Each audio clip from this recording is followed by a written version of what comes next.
नमस्कार प्यारे विद्यार्थियों, आज मैं आपके समक्ष प्रारंभिक पाठ लेके आया हूँ संगीत वादन यानी कि म्यूजिक इंस्ट्रूमेंटल विषय। प्यारे विद्यार्थियों, आपको पता है कि आप इस विषय में क्यों आए हैं? क्योंकि आपका इस विषय में इंटरेस्ट है, इंटरेस्ट था और इंटरेस्ट रहेगा। आप कितने ही गीत सुनते हैं जिनमें कि ढोल, ढोलक, इवन कि ऑर्गन, सिंथेसाइजर जिसको बोलते हैं, अकॉर्डियन और अनगिनत इंस्ट्रूमेंट सुनते हैं। सितार तो हमारा है ही मेन सोर्स। तो आपका इस विषय की ओर ध्यान आकर्षित होना स्वाभाविक था। तो अब हमने यह देखना है कि म्यूजिक इंस्ट्रूमेंटल यानी संगीत वादन ये क्या है। बच्चों, ये संगीत की एक शाखा है, संगीत का एक पार्ट है। संगीत जिसमें कि गायन, वादन और नृत्य, इन तीनों कलाओं का समावेश होता है। ये तीनों कलाएं मेल खाती हैं, इन तीनों के मिलन को संगीत कहते हैं। संगीत शब्द के अंतर्गत गायन, वादन तथा नृत्य, इन तीन कलाओं का समावेश होता है। व्यवहार में ये तीनों कलाएं अपना अपना स्थान अलग रखती हैं तथा कुछ अन्य देशों में इन्हें एक दूसरे से अलग माना जाता है। परंतु भारतीय संगीत में इन तीनों कलाओं का प्रयोग होता है और इस प्रकार इन्हें एक दूसरे से अलग नहीं किया जा सकता। आपस में घनिष्ठ संबंध होने से एक के बिना दूसरे का आकर्षण नष्ट हो जाता है। कैसे? आप उदाहरण पूछेंगे। उदाहरण क्या है? यदि केवल नृत्य हो रहा है तथा उसके साथ वाद्य ना बज रहे हों तो नृत्य में आनंद नहीं आ सकता। ये कलाएं एक दूसरे पर आश्रित हैं। गायन इनमें श्रेष्ठ माना जाता है, लेकिन जो पहले मानते थे गायन को, वो ये कहते थे कि गायन के अधीन वादन है और वादन के अधीन नृत्य है। पर ऐसा नहीं है। गायन और वादन एक दूसरे के पूरक हैं। ये मैं आपको आगे बताऊंगा। कुछ लोग गायन को ही संगीत कहकर पुकारते हैं। इसका कारण यह है कि वे गायन को इन तीनों कलाओं में श्रेष्ठ मानते हैं, जैसा मैंने पहले कहा।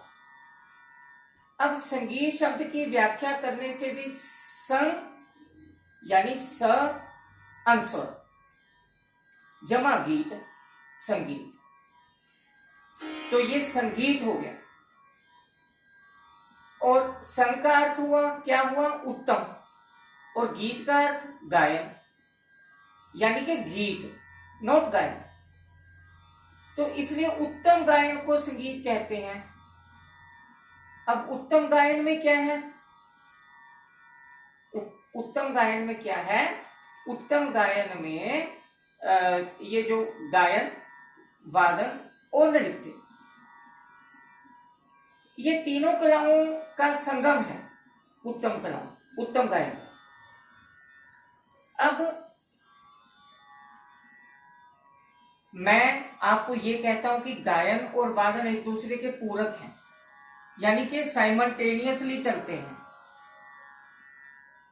अब कुछ लोग क्या कहते हैं कि लो जी पंजाबी गीत गा लिया या कोई गाना गा लिया, वो संगीत गा गए। नहीं। अब मैं मान लो एक चीज कहता हूं, अज दी दिहाड़ी रख डोली नी माए, बाप दिबन के गोली निमाए। अब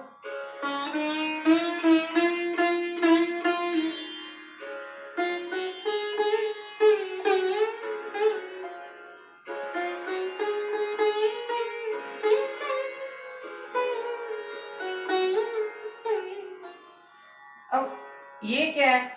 अज दी दिहाड़ी रख, ये एक पंजाबी के शब्द हैं। अब हमने इसको सारे गा गा गा गा गा गा गा मा पा धा मा धा पा मा गा, ये क्या है? ये संगीत।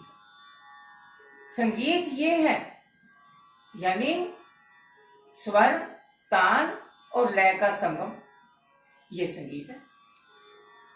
तो अब मान लो गायन हो रहा है, कोई लता मंगेशकर, रफी, मुकेश, कोई भी गा रहे हैं, लेकिन हम उनमें से इंस्ट्रूमेंट्स निकाल देंगे तो क्या वो गायन रहेगा? नहीं रहेगा। तो यही कारण है कि जो गायन और वादन दोनों को मिला के संगीत बनता है। नृत्य भी है, लेकिन अब क्या है कि नृत्य को हमारे संगीत से, क्योंकि इसमें कई टेक्निकलिटीज हैं, नृत्य के, एक जो नृत्य करता है वो क्या करता है, उसके लिए एक नगमे वाला अलग चाहिए, पढ़ंत करने वाला अलग चाहिए, जो अपना तबला बजाता है उसके लिए अलग, तो वेशभूषा वाला, तो कितना सामान था, कितने सारे व्यक्तियों का अरेंज करना था। तो इसलिए इसको अलग विषय आज कर दिया गया है। तो अब संगीत में क्या है, हमारे यहाँ पे सिर्फ गायन और वादन ये दो रह गए हैं। हालांकि नृत्य भी है, लेकिन वो एक इंडिपेंडेंट हो गया। तो कोई भी आपको कहे कि नहीं आप इंस्ट्रूमेंटल वाले हो, आप नहीं कहे, कोई वोकल वाले नहीं है, कोई इंस्ट्रूमेंटल वाले नहीं है, हम क्या है? संगीत वाले हैं। हम संगीत वाले हैं। संगीत में क्या है? गायन और वादन, ये दोनों, ये ठीक है कि अलग अलग विषय कर दिए गए हैं, लेकिन अब एक राग है, राग बिलावल है, क्या राग बिलावल को गायन वाले कुछ और बुलाते हैं, कुछ और तरह से गाते हैं, या वादन वाले कुछ और तरह से? नहीं। तो हम लोग संगीत गाते हैं। तो हम एक और बात यहाँ पे मैं कहूंगा, संगीत के कितने फायदे हैं। आप इसमें आए हैं, मनुष्य, हम मनुष्य हैं, मनुष्य ही नहीं पशु और पक्षी भी इस पर अपने प्राण न्योछावर कर देते हैं। कैसे?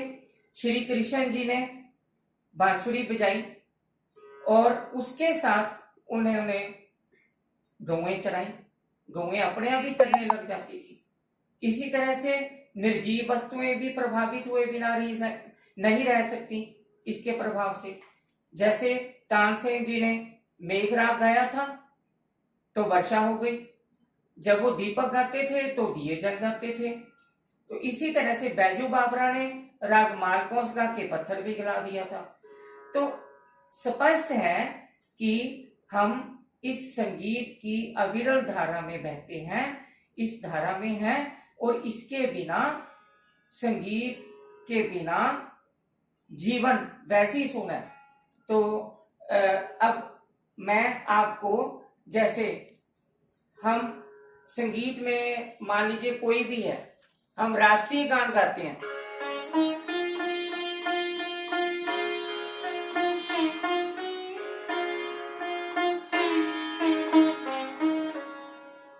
अब क्या? जन गण मन अधिनायक जय हे भारत भाग्य विधाता। अब वो क्या है? सारे गा गा गा गा गा गा गा रे गा मा गा गा गा रे रे रे नी रे सा। अब ये संगीत है। तो इसलिए हम इस संगीत में आप आए हैं तो इसको आपने मन लगाकर काम करना है। आज संगीत क्या है और इसके क्या फायदे हैं, ये मैंने आपको एक उदाहरण के साथ बताया है, और उम्मीद ये है कि आप इस चीज को समझेंगे और आगे भी अपने जो दोस्त मित्र हैं या संगीत साथी उनको भी ये चीज समझाएंगे। और हमने इस संगीत में बहुत ऊंचे से ऊंचे मुकाम स्थापित करने हैं, अच्छे से अच्छे परफॉर्मेंसेस देके अपना, अपने पेरेंट्स का, देश का नाम ऊंचा करना है। और इसमें अहंकार नहीं करना, हमेशा मां सरस्वती को आगे पहले नमस्कार कीजिए, क्योंकि यही एक साहित्य और संगीत की अधिष्ठात्री मानी जाती है, बिना पुस्तक धारणी। तो इसलिए आप सभी इस संगीत में पूरा मन लगाकर ध्यान करें। और संगीत वादन इस विषय के भी बहुत फायदे हैं। जैसे संगीत वादन में हम कहते हैं यदि कोई गायन में तराना है तो जब तक हम द्रुत गति के अलग अलग डिजाइन नहीं बनाते, अलग अलग से उसको नहीं गाएंगे, तब तक वो नहीं बनेगा। ये चीजें आगे चल के आएंगी आपको। तो इसी के साथ मैं आपसे इजाजत चाहता हूं। नमस्कार।